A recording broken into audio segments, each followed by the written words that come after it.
There's a pattern most empaths notice, but can't explain. You meet someone. At first, everything feels natural, easy, aligned. But over time, something shifts.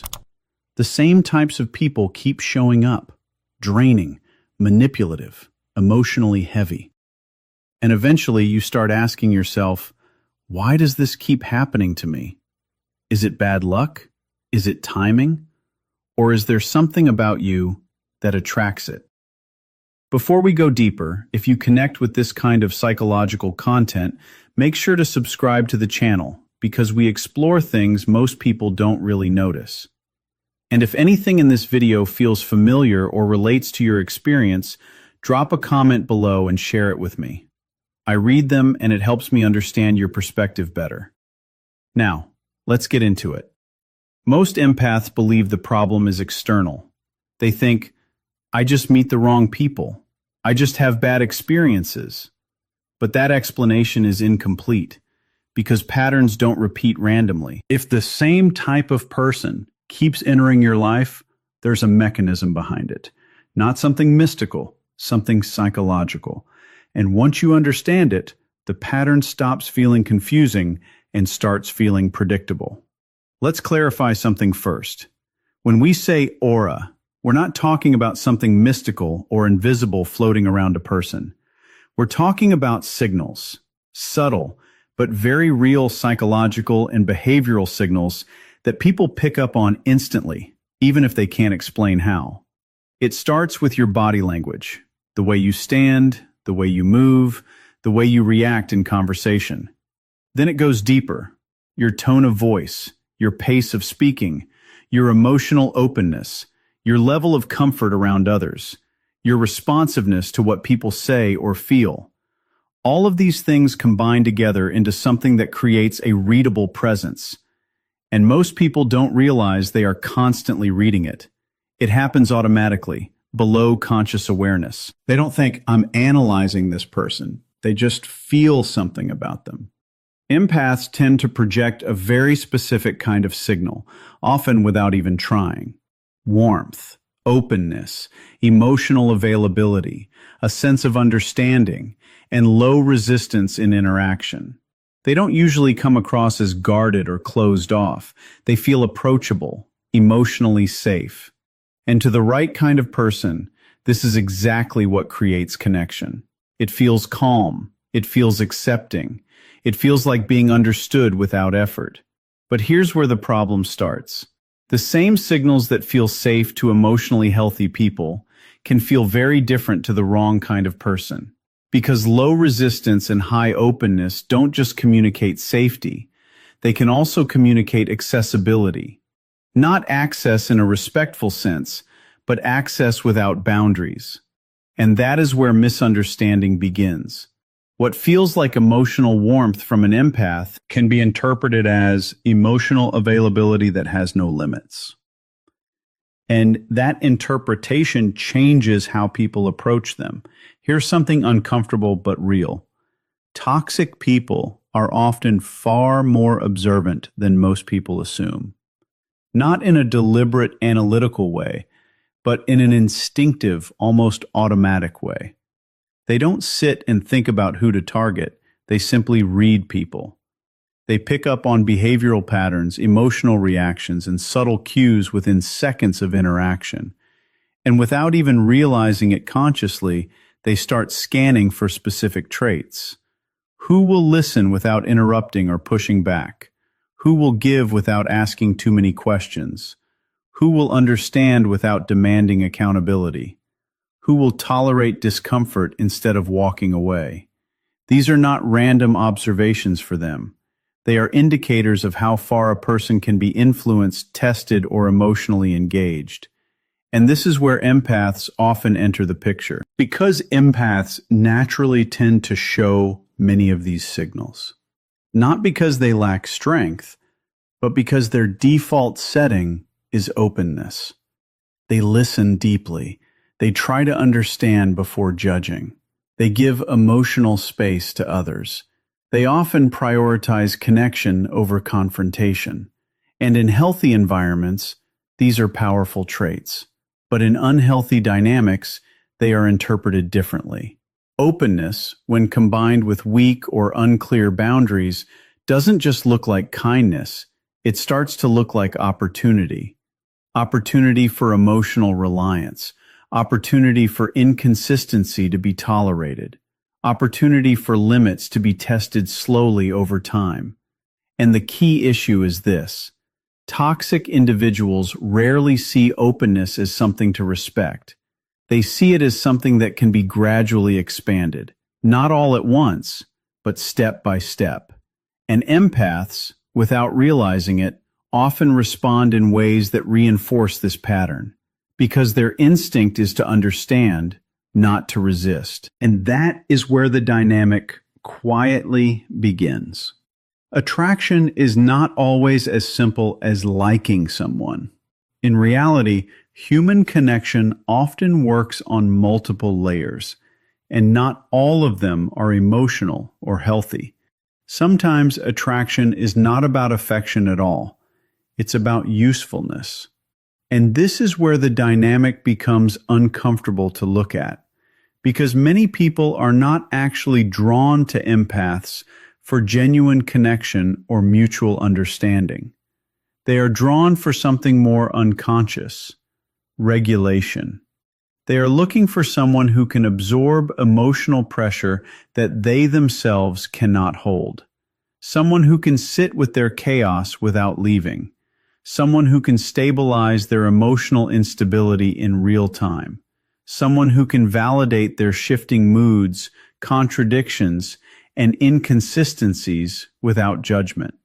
And empaths, without even realizing it, often become the perfect match for this pattern, not because they are trying to be used, but because their natural behavior already aligns with what the other person needs. They listen more than they speak. They try to understand instead of confront. They absorb emotional intensity instead of rejecting it. They stay longer in discomfort than most people would. And over time, this creates a subtle but powerful loop. A pattern begins to form. The more the empath gives emotionally, the more the other person learns they can take. Not necessarily in a conscious or malicious way at first, but as a learned dynamic. A system gets created between the two people. One side regulates, the other side provides regulation, and the imbalance slowly becomes normal. What makes this especially difficult is that it doesn't feel wrong in the beginning. It often feels like connection. But over time, the emotional weight becomes one-sided, and the empath starts realizing that their presence is not just being appreciated, it is being relied upon in ways they never intentionally agreed to. Here's where the dynamic stops being just external and starts becoming internal. Because for many empaths, something subtle develops over time that they don't consciously notice. They begin to tie their sense of value to being needed. Not in an obvious or intentional way, but in an emotional way that feels natural to them. When they are helping someone, they feel useful. When they are supporting someone, they feel important. When they are understanding someone's pain, they feel connected. And slowly, these emotional experiences start forming an internal pattern. That being needed equals being valuable. And this is where a hidden psychological trap begins to form.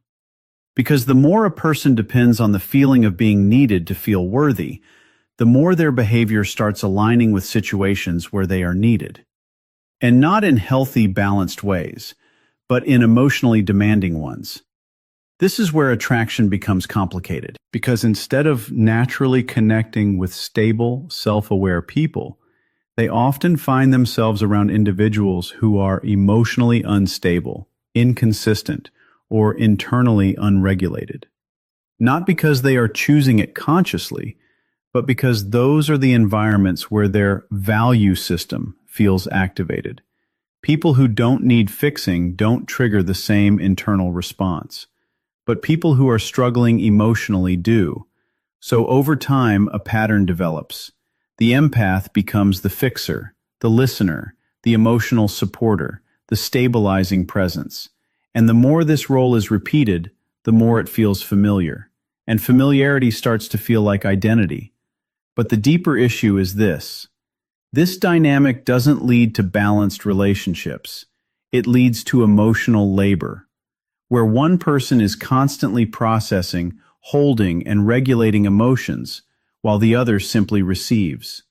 And because the need to feel needed is not conscious, it becomes very difficult to recognize when the pattern is actually unhealthy.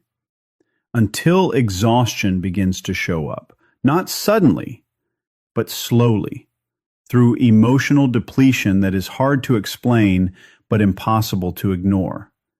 For many empaths, boundaries don't feel like a natural behavior at first, not because they don't understand the concept, but because emotionally it feels uncomfortable to apply it. There is a difference between knowing something intellectually and being able to execute it emotionally in real situations. Empaths often fall into that gap. They can recognize that boundaries are important, healthy, and necessary, but when it comes to actually enforcing them in real interactions, something internal hesitates. Saying no doesn't just feel like a response. It feels like rejection. It feels like distance. It feels like hurting someone. And that emotional interpretation creates resistance. Pulling back, even slightly, can feel wrong, almost like they are doing something unkind, even when they are simply trying to protect their own space. So instead of clearly setting limits, many empaths unconsciously choose a different path. They stretch themselves. They extend their patience. They extend their understanding. They extend their emotional availability beyond what is comfortable. And over time, this stretching becomes noticeable in the way they respond to others. Because people, even without conscious awareness, pick up on it. And this is where an important psychological signal is sent. When someone repeatedly does not enforce limits, the message that is received is not about kindness alone. It becomes something more behavioral. This person is flexible. This person will adjust. This person will not stop me easily. And once that signal is communicated, it doesn't disappear. It gets stored in the dynamic between both people. Because human behavior adapts based on feedback loops. If boundaries are not clearly enforced, the expectation of access quietly increases. Not always in an obvious or aggressive way, but gradually through repetition. And this is why the absence of boundaries often creates more imbalance over time. Not because empaths lack strength, but because their strength is often expressed through tolerance rather than restriction. Over time, the dynamic doesn't stay the same. It slowly shifts. Not in a dramatic moment, but in small emotional increments that are easy to ignore at first. The empath begins to feel it internally. A sense of fatigue, mental heaviness, emotional overload that is hard to explain, but very real to experience. It doesn't always show up as chaos. Sometimes it shows up as quiet exhaustion. But instead of recognizing it as a signal to pause, they often do the opposite. They try harder. They invest more energy into understanding the situation. They give more emotional space. They explain themselves more clearly. They try to fix misunderstandings more quickly.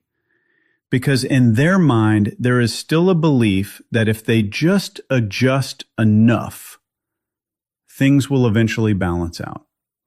If they become more patient, more understanding, more emotionally available, the relationship will stabilize. But what they slowly begin to realize is something uncomfortable. The imbalance is not happening because of lack of effort. It is happening because the foundation itself was never equal to begin with. One side is constantly regulating, adapting, and absorbing, while the other side continues receiving without the same level of emotional responsibility.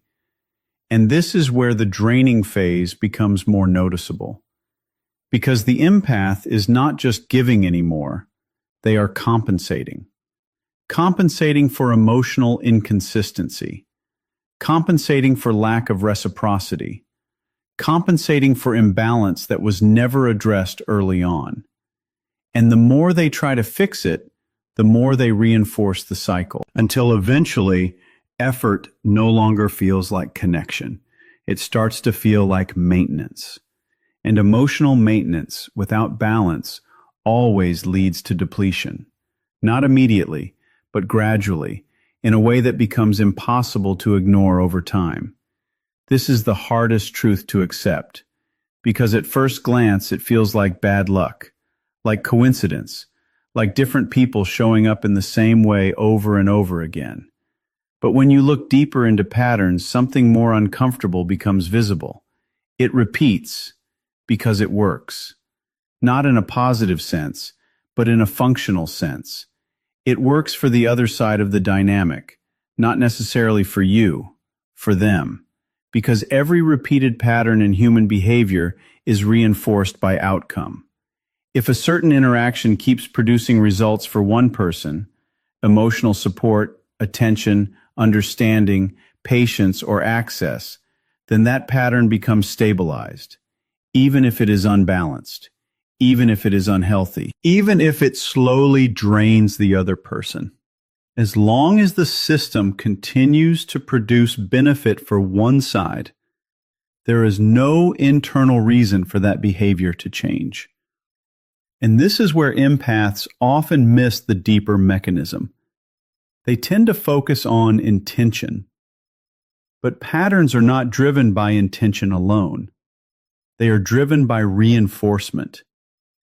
So if the empath continues to respond with understanding, continues to give emotional space, continues to stay present even when things feel uneven, then the pattern does not break. It strengthens. Not because anyone is consciously trying to take advantage, but because the structure of the interaction remains unchanged. And over time, the empath begins to feel confused, wondering why the same emotional experience keeps repeating with different people. But the external faces are not the real issue. The internal pattern is. And unless something shifts internally, the outcome cannot shift externally. Because new people can enter your life, but if your responses remain the same, the dynamic will eventually recreate itself. Different faces, same pattern, until awareness interrupts the cycle. Breaking the pattern does not start with other people. It does not start with changing who comes into your life. It starts much earlier than that. It starts with awareness. Because until awareness enters the picture, behavior stays automatic. And automatic behavior always recreates familiar outcomes. So instead of continuing the same question that keeps the cycle alive, why do I keep attracting the wrong people? The focus begins to shift inward. A more uncomfortable but more accurate question emerges. What am I signaling without even realizing it? Because every interaction carries signals. Not just words, but patterns of response. How quickly you explain yourself. How much emotional space you give. How long you stay in uncomfortable situations. How often you prioritize understanding over boundaries. All of these create a silent message that other people respond to, even if they don't consciously analyze it. And this is where change actually begins. Not by becoming colder, not by becoming disconnected, but by becoming more conscious in your responses. You start reducing unnecessary over-explaining. You stop over-giving just to maintain emotional balance. You begin to notice when you are trying to fix situations that don't require your emotional labor. And perhaps most importantly, you allow discomfort to exist without immediately trying to resolve it. Because for many empaths, discomfort has always meant fix it quickly. But in this stage, discomfort becomes something different. It becomes information. And slowly, through these small internal shifts, something subtle begins to change in your overall presence. Your energy no longer signals constant availability. It no longer signals automatic adjustment. It no longer signals unlimited emotional flexibility. Instead, it becomes more grounded, more intentional, more selective. And the most important part is this: it doesn't become softer. It becomes stronger. Your aura was never the problem. What you naturally carry, your presence, your energy, your emotional depth, none of that is the issue. Your openness was not a weakness either, and your empathy was never a flaw. In fact, these are qualities that allow you to understand people in ways most others cannot. But the real issue was something far more subtle. It was the lack of filtering. Because empathy on its own is powerful, but empathy without boundaries becomes exhausting. It creates space where everything is absorbed, whether it should be or not. And that is where imbalance begins. Not because empathy is wrong, but because it is unprotected. When there is no internal filter for what you allow into your emotional space, everything gets in. People's emotions, their instability, their expectations, their unresolved patterns, and over time that creates confusion and fatigue. But when awareness enters the picture, something shifts. You begin to understand that empathy is not meant to be unlimited access. It is meant to be conscious. Because empathy without boundaries invites imbalance. But empathy combined with awareness creates something very different. It creates power. Not power over others, but power over your own energy, attention, and emotional space. And in that state, something important changes. You are no longer available to everything. You are no longer emotionally accessible in every direction. And because of that, you naturally become available only to what aligns with you. People, situations, and energies that match your stability rather than drain it. And that is where the pattern finally breaks. Not because the world around you suddenly changes, but because the way access is given from your side changes. And when access changes, everything else reorganizes itself around it. And as we close this, take a moment to reflect on your own energy, your own boundaries, and your own awareness. Take care of yourself, and take care of where you are emotionally in life.